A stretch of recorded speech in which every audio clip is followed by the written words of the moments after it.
So, time to come up with a more holistic definition of composition and sort of pinpoint all the consequences this can have on our daily practice.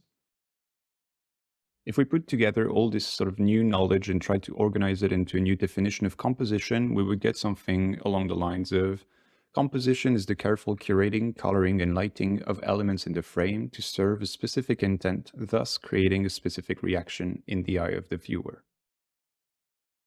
Putting this definition into our sort of like our former diagram, we do get the idea of curating with like the frame. So curating is the active selection of element that we put in the frame. We have the idea of color with the color part, selecting colors that are like within our frame, for instance, and choosing color palette, etc. The idea of light with the light part, so organizing light and darkness in our frame, and the idea of intent. So intent, using intent to help us decide basically the three former components, frame, light, and color. The intersection of those four circles is basically the idea of a properly composed image that will leverage the power of each component. Specific reaction is actually like this idea being at the intersection of all the circles because they all properly towards a certain goal.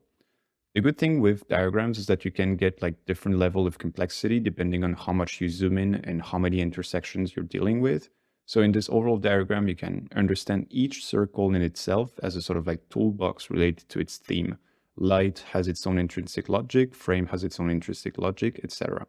And when you start mixing two or more circles together, you end up with a more complex and precise filter or lens. So for instance, when you start like blending frame and intent, you can start questioning the idea of subject or setting or information. If you start blending frame and color, you will have like topic like symbolism or dynamics. If you blend color and light, you will have subjects like contrast, values, color palettes, and style. If you blend light and intent, you will start questioning the idea of mood and atmospheres or perception. And if you blend color and intent, you can start talking about topics such as emotion, for instance. Everything in this diagram is to sort of be understood through the idea of perception, which is something we'll dig deeper in the diamond 2. What matters with this new diagram is the visual absolute necessity of each component to create a successful image.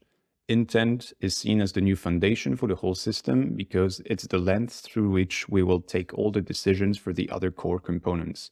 Only through intent can we make what I call a successful image, which are images that create a certain effect in the eye of the viewer, not a simple random snapshots.